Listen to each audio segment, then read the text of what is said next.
Good afternoon, everyone.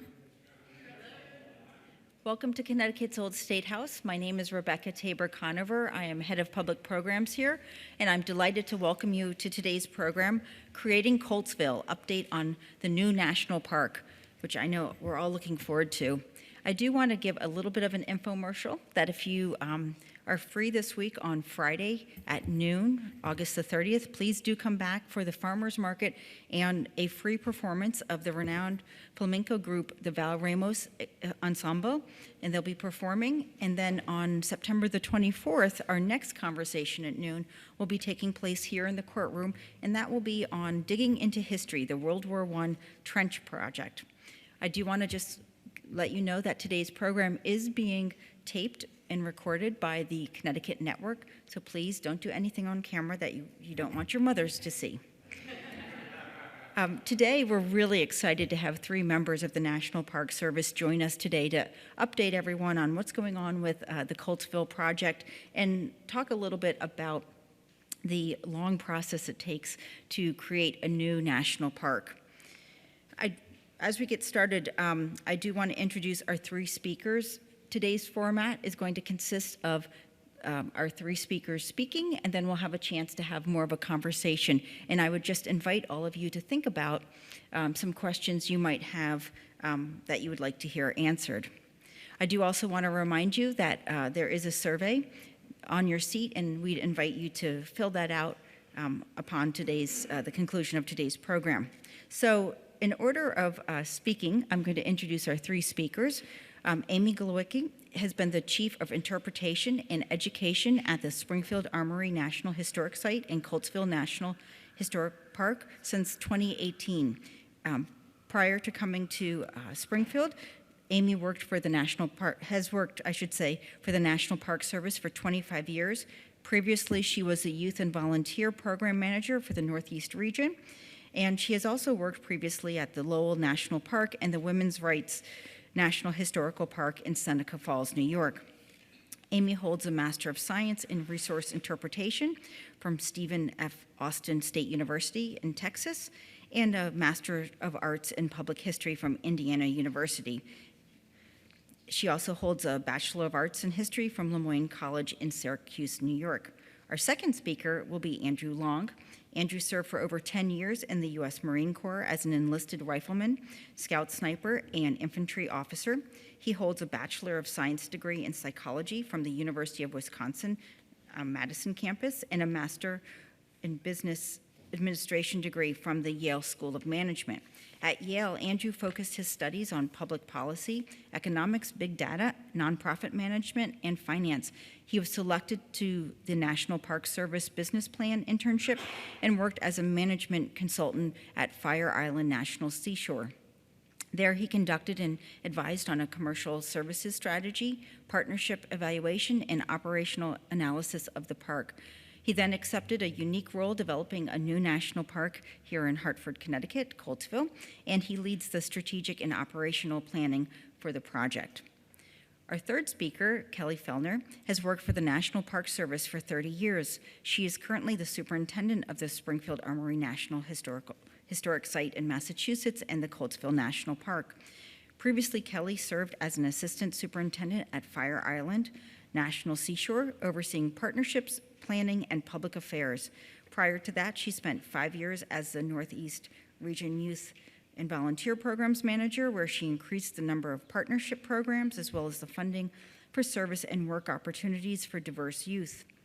Other previous assignments include the Boston Harbor Islands National Recreation Area, Longfellow National Historic Site, the Olmsted National Historic Site, Lowell National Historic Park, and the Songus Industrial History Center. Kelly holds a master's degree in public history and museum administration from Northeastern University and a Bachelor of Arts in history and anthropology from the University of Colorado in Boulder. So I would ask you to please join me in welcoming our three speakers.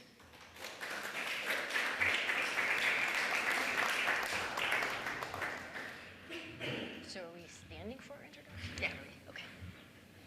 So thank you for having us here today. And one of the exciting things is this week, the National Park Service, we're celebrating our 103rd birthday. So happy birthday to us. In 1916, with the passage of the Organic Act, which created the National Park Service, our charge was to conserve the scenery and the natural and historic objects therein, to leave them unimpaired for the benefit and the enjoyment of future generations. So we're in the forever business. So what we're trying to do is we're holding our resources in trust for future generations. We are the stewards who are caring for those resources for our children, for our children's children. And currently, there are 419 national parks in our system, and those include our iconic parks, Yellowstone, Yosemite, Grand Canyon, Grand Teton, but also historic sites like Springfield Armory and Weir Farm right here in Connecticut. But we also have parkways and memorials and monuments and battlefields, and hopefully soon we'll have the 420th site, a National Historical Park, Coltsville.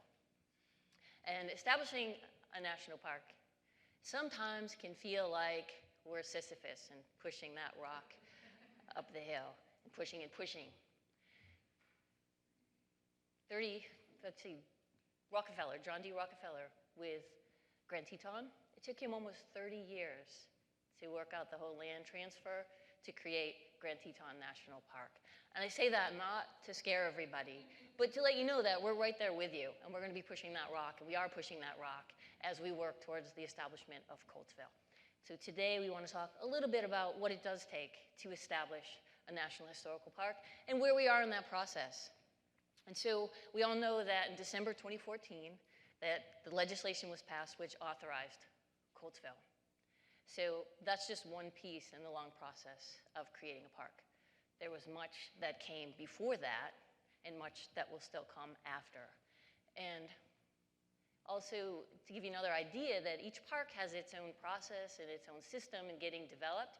In that same legislation, that Defense Bill Appropriations of December 2014, Harriet Tubman National Historical Park in Auburn was authorized, as well as Blackstone River Valley National Historical Park in the Worcester area of Massachusetts. Harriet Tubman wasn't established until January of 2017. So it doesn't happen automatically. There's lots of different pieces that have to happen. And it not only requires legislation to make that happen, but it requires grassroots efforts. It requires people with heart and passion. And here in Hartford, you certainly have that.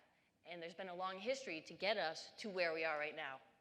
And if you look back to things like the 1996 exhibit at the Wadsworth Athenaeum, which was Samuel Colt, The Making of an American Legacy, and the companion book by Bill Hosley. You've got that support. In 2006, there was another Athenaeum exhibit looking at the marketing and the technology of Samuel Colt and the Colt manufacturing. We've got 2003, which was a significant piece of legislation, which was ushered through with Senators Lieberman and Dodd and Congressman Larson, that was looking at, it gave the Secretary of the Interior the authority to do special resources studies, to start looking at the development of Coltsville and where we're at. And from that legislation, that grew all types of pieces which are important today, from a 2008 visitor experience study, a 2009 special resource study that was looking at things like the national significance. We needed to determine, was the site nationally significant?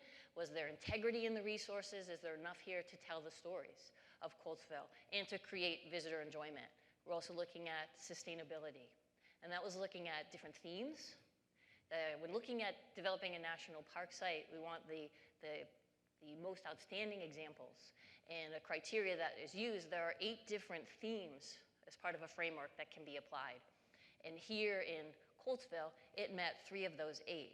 And one of those was for the technology. And certainly we meet that with the Coltsville story, but also the economic impact of what happened here. And the third thematic structure that we meet was the worldwide stage, taking the American system of production and creating a worldwide audience. So we have those moving forward. And then the third piece of that special resource study was looking at feasibility. So is there enough of the resource? Are there enough of the pieces to tell the story, to create a positive visitor experience, and to create for the ongoing telling of the story? And of course, with all of our partners in the city, everybody from Church of the Good Shepherd and Colt Gateway, looking at Armsmere, Colt Park, Colt Memorial. Putting that together, the special resource study was looking towards going forward with creating and developing the national park. And the last piece of that was looking at, was there room for the National Park Service to be a part of that managerial piece? And as of the 2009, when that was created, alongside of that was a visitor experience plan of what would that look like and how are we all working together to make that happen. So all of these pieces are building and creating that foundation that was important for establishing or authorizing the park in 2014. And that's where I'd like to invite Andrew to just share about where we've come at this point. Thanks, Amy. So as Amy talked about, oh, I'm kind of loud here. I'll try to bring it down a notch. So my main role, again, is kind of the strategic planner. So I'm on the ground here in Hartford, really trying to get us to that finish line. So what Amy alluded to there is when the legislation passed in 2014, we were authorized as a park, but not officially established. So a lot of the studies that Amy mentioned said that there's still a lot of questions that we need to figure out, and we're not sure what's going to happen. So that legislation created a checklist, and Congress said you need to accomplish these few things, and then you can be an official unit of the National Park Service. So those three big things were, we had to figure out how we were going to work with the city to manage all of the city-owned property in the Coltsville neighborhood, like Colt Park, the Colt Memorial. The second piece of that was we had to get an agreement in place with a developer who owns all of the Colt Armory complex to see what the visitor center is going to look like. Where are people visiting the park going to come see? So there's an agreement to donate a piece of land to the Park Service. And then the third piece was actually to get that land transfer accomplished. Okay, so but this park really started with some challenges from the beginning because, as Amy alluded to, the initial conception of the park was the Blue Dome. Like, that's the iconic piece of Hartford. That's what people think of when they think of the neighborhood in Coltsville. But when the legislation was passed in 2014, unbeknownst to Congress, a lot of that East Armory building underneath the dome had already been redeveloped, already been leased out. So that kind of concept wasn't an option for us anymore. So the Park Service started to look at what else is there. And the next big piece of that was these two brownstone buildings, part of the original factory complex before the big fire of 1864, that are original brownstone buildings to the factory. So that's where the focus really shifted for the Park Service.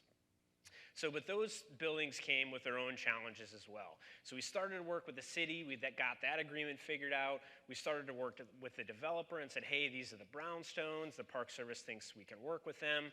The economics weren't really there for the private sector to fix those up. They're a little bit too expensive, and they're not quite sure how they would fit into the developer's plan for the complex.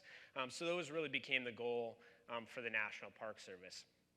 But we ran into some issues with the developer for simple things like parking in the complex. You know, the big things that visitors in the national parks, believe it or not, talk about are clean bathrooms and how easy is the parking. You know, so those are big sticking points for the Park Service, but also for the complex developer and their tenants, their business tenants, the schools that are there. So we have to work through a lot of those pieces. And we eventually worked through a lot of those and got that agreement signed in 2017 as well. And then it became this bare process of let's look at these buildings. And what we discovered is that these two buildings sit on kind of a jigsaw puzzle of properties, about 4 or 5 different parcels. And so we have to carve out these two buildings that's going to be federal property from this greater complex. And there's even a corner of one building that sits, it's about 4 or 5 square feet we have to carve out from someone else's property. And just that 4 or 5 square feet requires easements and right-of-ways and all kinds of other federal bureaucracy just for a little corner of one of these buildings. And that's the complexity of the land transfer process that we've been working through for the past 2 years, hand in hand with the developer over there at Colt Gateway. So it's a very big process.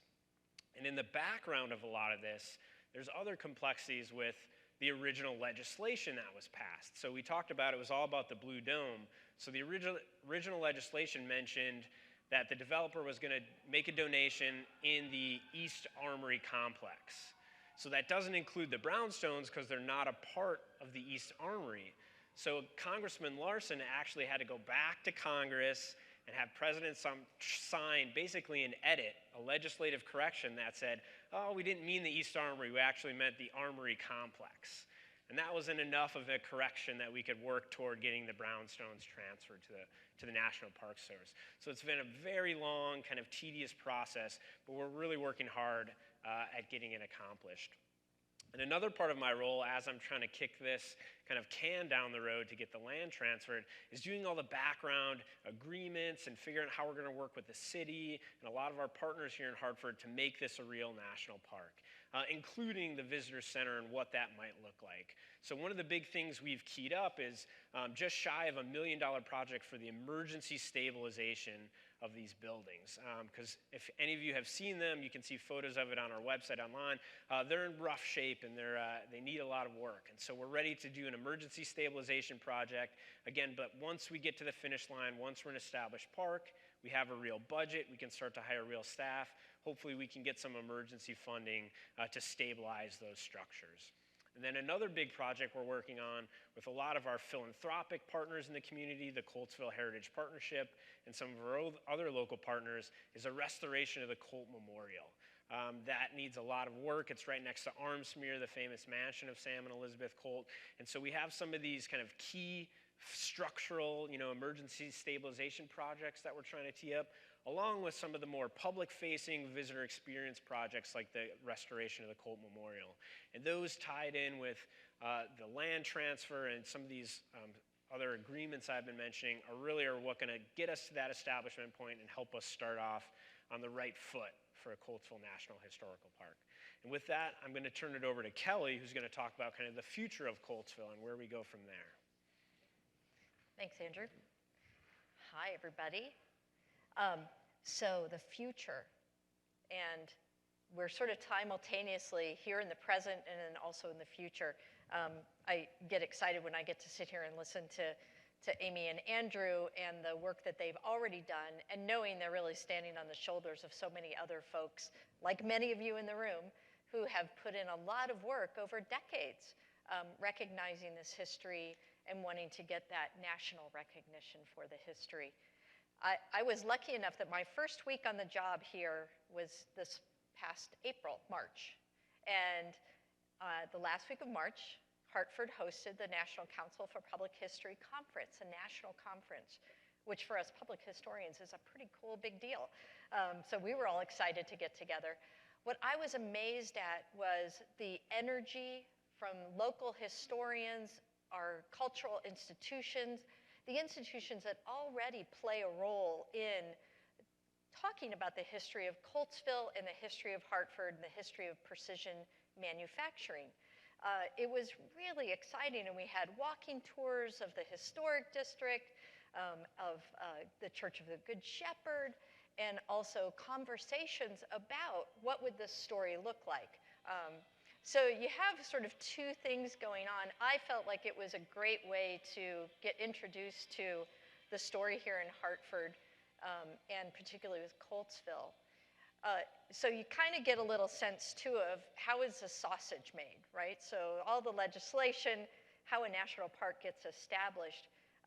And what I see for the future and what we really see is that, especially national parks today, we've kind of learned from the past. A national park, especially in an urban environment, doesn't mean that all of a sudden the only people telling the story are the ones that are in the gray and green uniform, but it creates a community of storytellers, a community of folks who are advocates for their local history and telling that broader, linking it to the national history. So the Church of the Good Shepherd, the Friends of Colt Park, the Coltsville Heritage Partnership, Armsmere, all of these groups, including the Athenaeum and the library and this place, all hold a piece of that storytelling.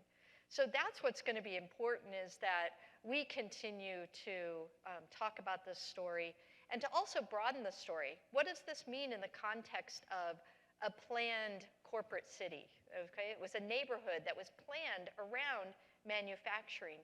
What did that mean for the rest of the development here in Hartford or along the Connecticut River Valley? We can also tell part of that story from Springfield Armory. That was the federal government arms manufacturing, but relied on folks and factories like Coltsville to be part of that and for the innovation that would go on. There's also that story of innovation here. But also we can, in modern 21st century, we can also place the story of guns in our modern context. What is it, that dialogue that we can have around the development of guns in America and around the world? And then also there's a lot of the stories of Sam and Elizabeth Colt themselves. They were pretty interesting people. They were great marketers. And Elizabeth Colt going on and continuing with the factory and that company for over 40 years after Sam passed away is a story that we haven't fully uncovered either. And her philanthropy for Armsmere, for the Athenaeum, what is that story? So there's, I think, a lot of exciting things to tell. The other thing that I thought was very exciting when I first got here and this summer is that there's a lot of conversation about Hartford 400. So what is that vision? So we're here, I think it's an exciting time as we continue to work for total establishment. How do we play a role in being able to create a walkable city, create more cultural institutions that have part of the story of Hartford, and also play a role in economic development, because we also want to bring in tourism. We want to bring in people who want to explore and enjoy and live here in Hartford. So those are a couple of the things. We've had a lot of studies, as both Amy and Andrew talked about. One of the ones that really dealt with the actual buildings themselves, because that's going to be the center, is Davis Brody Bond is one architectural organization that some of you may have been part of some of the conversations around what can be some of the vision for those two buildings. And maybe that's some of our topics or suggestions you have, because they need a lot of help, they need stabilization, but they're also a blank canvas. What can we do with that? How do we welcome in a museum, an exhibit, visitor centers? Oh yeah, and clean bathrooms. And how do we bring that together? So I thank you all for coming here, and I look forward to our conversation.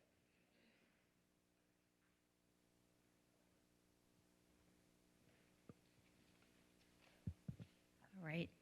Well, we have a chance to have some question and answers with our speakers today. I do have some prepared questions, but if you have questions in the audience, I would invite you to raise your hand. What I am going to ask is that we have someone from CTN who has a microphone who will bring it to you. So if you could just wait till she brings that to you. And I think, let's see, we had a hand up right here.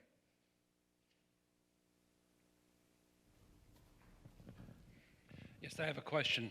You mentioned the fact that the National Park Service has about 400 places under their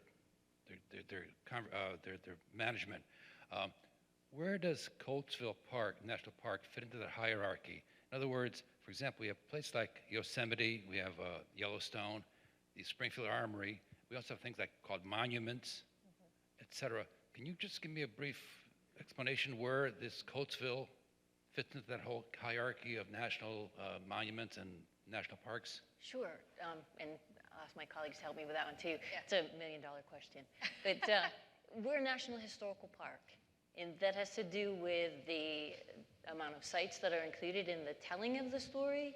So we're looking at partners and telling the entire story, as Kelly started talking about. If you think of the National Historic Landmark District, which originally started out in 1966, and then 1978, and then 1988, it started adding other pieces to it, from Armsmere to the worker housing and moving on up. It creates an entire district, an entire story. So we're talking about not only the Colt factory, but that bigger national significant piece where he's telling the story of how Colt was paternalistic in terms of he developed an industrial city, which was, and I think I'm getting away from your question, but he's telling an industrial story that was a bit more advanced, but looking at how the laborers were treated. So things that were 10-hour day, there was fresh water in the factories for washing and cleaning up, but also social institutions for the workers. And then later the church was created, and social halls and ways to care for the entire workers who were in the factories. So that's sort of the idea behind it being a National Historical Park, is different pieces. I don't know if you want to jump in on that. I think there's a couple of, there are definitely a couple of good books if you're interested in sort of the development of the National Park Service that really talk about, because there are these different phases, right? It starts with kind of Yellowstone and Yosemite, but then there are different phases of how the national monuments come in, and that's the Antiquities Act with Teddy Roosevelt. And so they could designate monuments, then some of them would continue to then be established as a park. And they start to just carve out these, over the years, these little areas, and instead of, even though we're under the umbrella of National Park Service, they have these different designations. So in 1933, for instance, all the military sites, which were part of the Department of War at the time, as it was called, were transferred to the National Park Service. So Gettysburg and all of those places, Saratoga, were all transferred. Then you have another post-World War II kind of boom of national parks, and that's where we get a lot of historic sites and sort of more of the 20th century stories coming in. So there's an interesting, definitely, story about the development of that. And as Amy said, in terms of why are you a National Historic Site and not a National Historical Park? So the collection or that broader context gives us the designation as a National Historical Park. I will. It's a National Historic Site because it is sort of just 2 buildings. Coltsville, right? Coltsville is a National Historical Park. Oh, I see. It's really, we're all the National Park Service. So if you don't get it right, it's okay. And there was actually, during the centennial year, there was conversation among employees and even the director about maybe making a movement of saying just drop all the designations of a seashore, a river, a whatever, and just, you're all just national park sites. But that didn't take off, so. So I'm interested in how you envision the national park working internally. As I understand your presentation, it will consist of a mix of city property, private property, and federal property. Who or what is going to be in charge of this? Where will the visitor center figure into managing all these different properties? Sure. First of all, everyone's going to own their own kind of piece of the puzzle. So we will only own our 2 brownstone buildings. Armsmere will continue to be privately owned. Church of the Good Shepherd will continue to be owned by the Diocese of Connecticut. Is the new name? All right. Thanks, Jack. So everyone's going to have kind of their own piece together, and it's really about partnerships and how we work together to figure that out. So, you know, Jack Hale's in the audience. He's the warden of the Church of the Good Shepherd. Sorry, I'm hitting my mic there. So we're going to work with him in close partnership to figure out, you know, we would love for visitors to be able to see the beautiful interiors of the church and the parish house there. So how do we do that? Is that going to be a park ranger giving tours of that, or can we somehow encourage Jack and his staff to give their own tours and we can cross-promote them, or maybe there's kind of a handoff. We'll do some of the factory and then go tell Elizabeth's side of the story at the church. But it's a big partnership essence in how we figure that out and working with everyone. So just sort of thinking about the way that other sites work. I mean, if you walk into the visitor center when it's finally set up, I mean, will there be a 30-minute film basically interpreting the whole site, all the private and public property? You know, and from that, will there be tours emanating out to these different parts? Yeah. Well, that's a little bit of part of the visioning. Yes, there could be. That's one scenario. Probably not a 30-minute video. Nobody has that attention span anymore. 15 minutes. But yeah. But yeah, there's that combination of what will the visitor experience be? What's going to resonate with folks? I'll just give an example. One of the parks I worked at, oops, sorry, I did it too, was Boston Harbor Islands National Recreation Area. It was established in 1996, very new kind of park. And the National Park Service, even though we have 32 islands, 11 you could visit, 0. We own nothing. But there are 11 partner agencies. And they never give you the playbook, so we have to write the playbook. When that park was established, they said, great, go ahead, here's some ideas. And then it was up to the federal, state, local, and nonprofit organizations, which they still work together. So it was up to us to write that playbook. So similarly here is what is our playbook going to look like? What is it that not only visitors from out of town, but also folks in the neighborhood, what's going to be the most useful aspects of those two brownstones? As I said, one nice thing is that they're completely open. They're a blank canvas. Do we fill it totally with exhibits, or do we have some spaces that are open? So we're open to ideas. Thank you.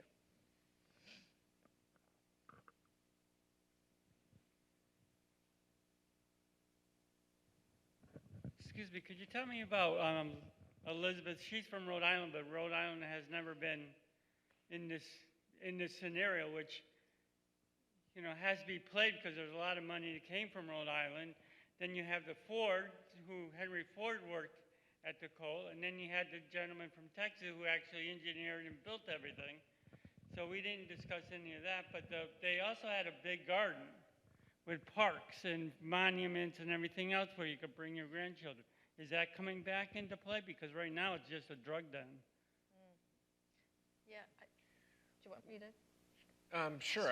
I'll just say real briefly that that's something that we work with the city on. So the Colt Park is owned by the city, and there's a great local community group called the Friends of Colt Park, who we work with closely, who's the community voice of all that. So now when things happen in Colt Park, there's the community members and the Friends of Colt Park, the National Park Service, and then the city will come together, and a lot of times the local neighborhood group, the Coalition to Strengthen Sheldon Charter Oak Neighborhood. Sorry, that's a mouthful. But all these groups will come together to look at that. So how do we, decrease drug use in the community? How do we clean up the Colt Memorial? What does that look like? There was a tradition of, big botanical gardens from Sam and Elizabeth Colt's mansion.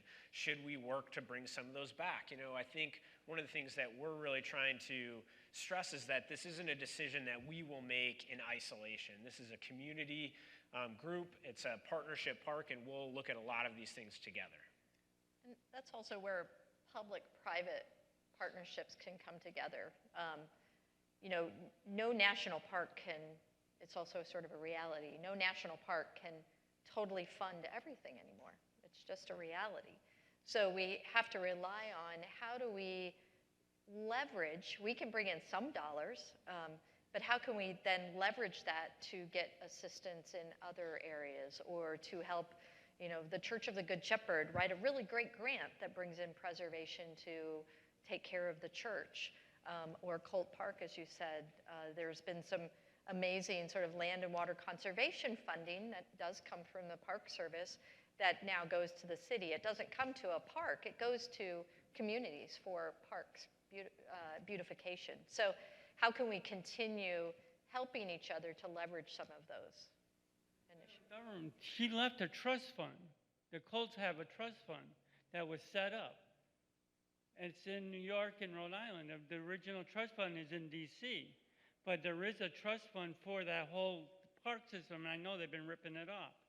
Because I went to a meeting, and the city basically would say, well, this is what we're going to do, but they took the money, some of the money that they were getting grants from the Colt family in Jarvis from Rhode Island, because the Jarvis Colt is also in Rhode Island and other parts of the United States. It's just not in Connecticut. Mm-hmm.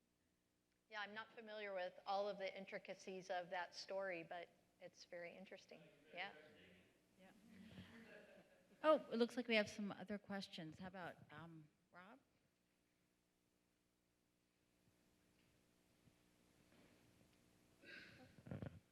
Hi. What's the approximate time frame for the restoration of the brownstones and the memorial? The memorial, or in the park, or both? Both. Okay. So you want to talk about the memorial? Sure. So a lot of this is contingent on when we become an official unit of the Park Service. So whenever that kind of hits, a lot of these projects we've submitted for funding for, and the government is on a 3-year budget cycle. So we've submitted a lot of these projects for fiscal year 2021. So there's a lot contingent on whether or not those projects get approved, whether or not we're in a position or ready to do the work. So there's a lot of what ifs around it, but that's the fiscal year it's been submitted for. Plans are being drawn up now architecturally and things Yes, of that sort. yes. Yep. That's for the stabilization piece, right? Because we have to get the bones all fixed up before we can even have any of the other stuff put in. And one thing that we're looking closely at in the National Park Service is Restore America Act. And that is really meant to give a lot of funding to national parks, historic sites, trails to help us tackle what we call deferred maintenance or backlog maintenance. So this would be, as Andrew was saying, we're sort of teeing up these projects that would be perfectly in line for that if that act is passed. And it's gotten a lot of bipartisan support, so hopefully that will come through, because that'll be really helpful to us. Thank you. Yeah. We had a question in back.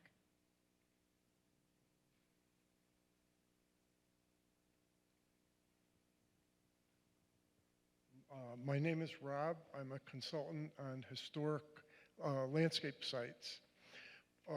One of the issues facing historic sites now is engaging the public, making the site interesting to people of all education levels and all socioeconomic levels. I have an idea for your site that keeps occurring to me, and it's probably way too ambitious and an impossible vision, but I just want to put it out as a thought into the clouds here. Great. For you guys. I keep seeing, well, one of the things that I always try to do is bring back sites to reconnect with the way they were. When we worked on the Nook Farm site, which is the site of Mark Twain, Harriet Beecher Stowe, it was a water site. There was a river under it. So in our restoration of it and development, we tried to put bubbling water into the site, and that really engaged people a lot. It changed the site and was one of the things that really engaged people. Then going back to your site, one of the things that was there and part of the picture were trolleys. Mm-hmm. And one site that I did some consultant work for is the East Windsor Trolley Museum. It seems to me that a natural marriage partnership would be to move either some of those trolleys or the whole organization, the East Windsor site, into the park, into Colt Park. Maybe, I don't know how big those brownstone buildings are. I don't know if they could be trolley barns, one of them, yeah. or if building another trolley barn.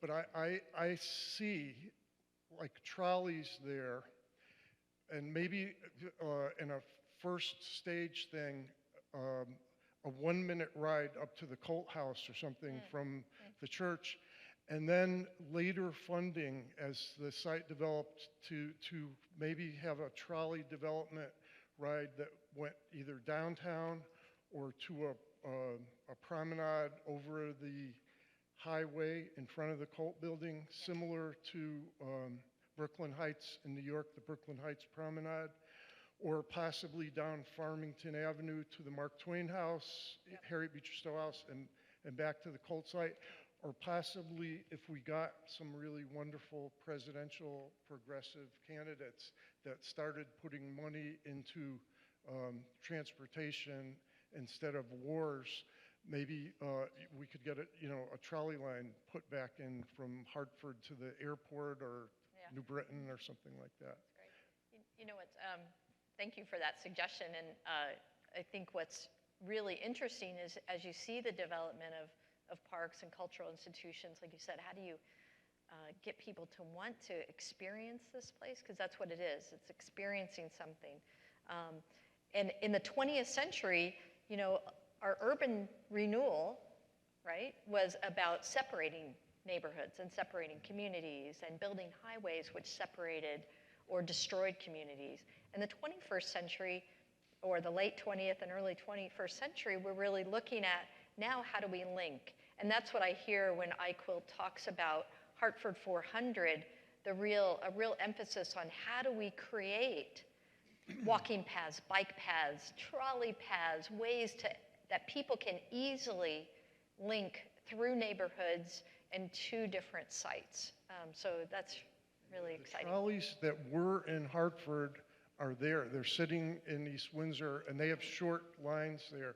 So the trolleys are actually restored and in good condition. We need some rail lines, and they're exciting. Cities, when you go anywhere in the world with trolleys, San Francisco or Amsterdam or all the European cities, Yeah. they're exciting and fun. And they would be a great tourist attraction for Hartford. Either if we had a small, very small line, you know, just a minute, or if, you know, a bigger line would be really super exciting. Thank you. Oh, another question? I read some time ago about the park searching for possibly a worker's house that was close to original, because if you drive down that area, you can see a lot of them have been changed, but some still have the original kind of Germanic, you know, look to them. Is there an attempt by the service to purchase one of these so that that could be toured, or would you more likely just lead people on a walking tour to see what the village looked like? So that topic has actually come up in when we have things like friends groups who help to support the park. It's not something that we as the National Park Service would necessarily purchase and buy, but how can we work with partners in the community who are interested in buying the house and then using their momentum to help restore it, or does it become a base for other partnership groups to work out of that house? So it's definitely something that's on the vision radar, but it's again working with partners and establishing that vision and having the opportunities to be able to create that vision and work through, and part of the focus and the development to potentially buy one and restore it. And where do we go from there?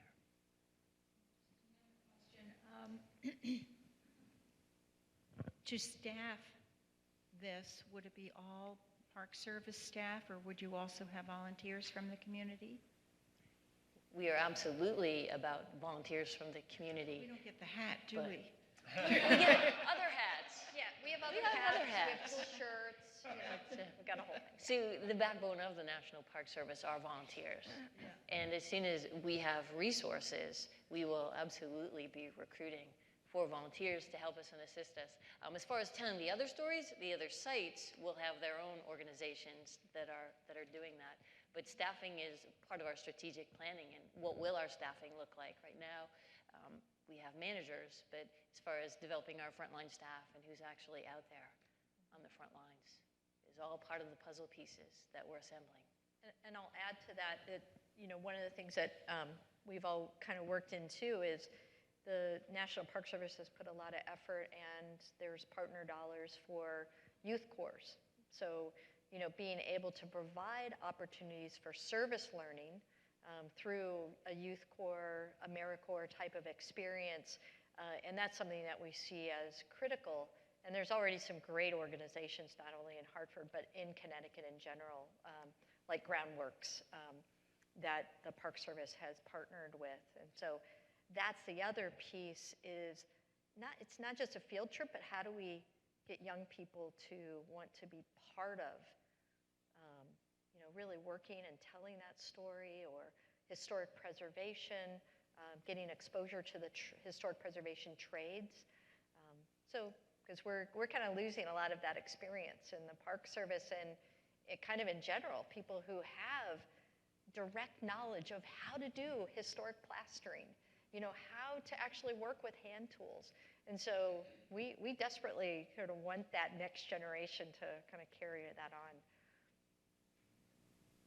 I was curious, Amy and Kelly, you both have had many years working with the National Park Service.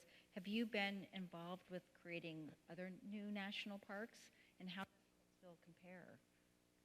I haven't had new national park experience. I've had experience with developing new youth programs on the ground, but Kelly's had more experience with the new national parks. Yeah, I would say that Boston Harbor Islands was one. I came in maybe 5 years into the establishment of that park, and so it was not at the ground level. So this is a really special opportunity in one's career to be able to kind of be here in the very beginning.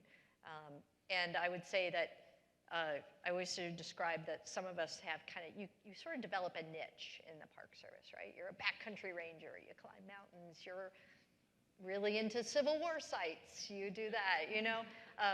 And I personally have, even though I came from a place like Colorado, my interest and the excitement that I have has always been in urban areas, urban parks, and being able to be in kind of these new establishing parks. So to have this opportunity is really special. Any other questions I didn't see? Oh, Hi. Hi, Jeff. There was a rather pessimistic sounding article in the Current a few days ago that sort of suggested that this real estate transfer was becalmed on somebody's desk in Washington. Right. It seems to me this may be a time for citizens to become a little more involved in what's going on. Is this something we should be talking with our delegation about? Yeah. I know we have to be talking about this Restore America Act. Mm-hmm. We need to make sure our delegation is on Yeah. board with that.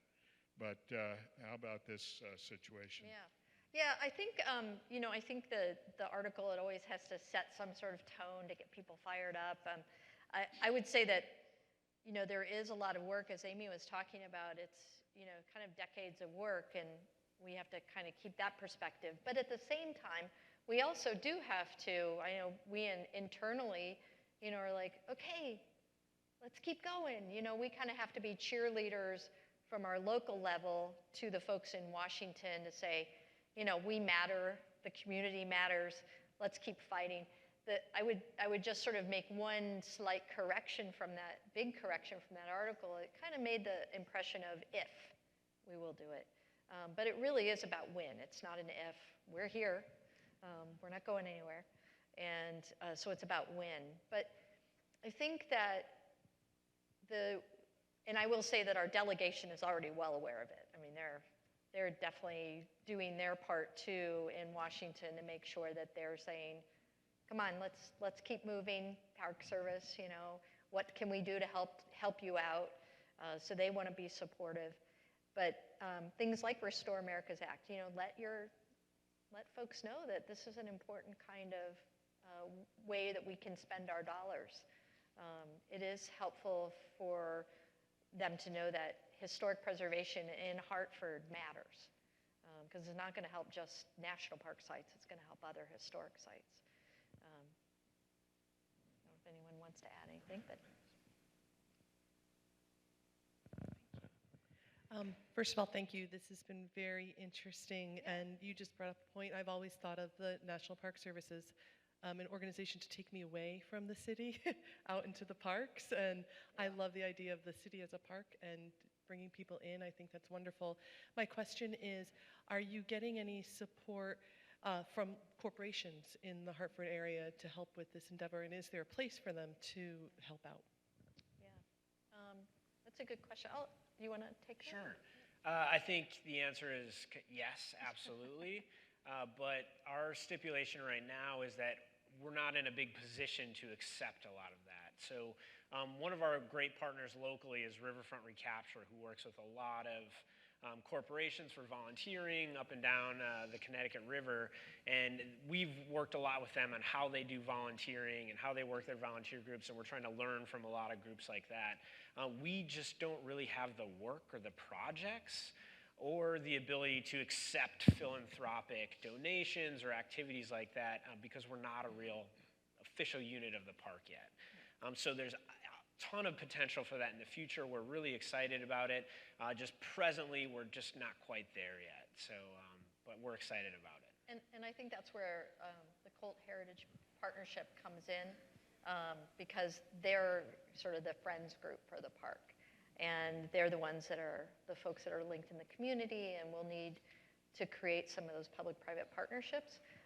And I will also say that Colt Gateway is right now our biggest, they're a big private partner because they are doing a huge amount of work to bring back those buildings. And so it's a pretty nice partnership to have.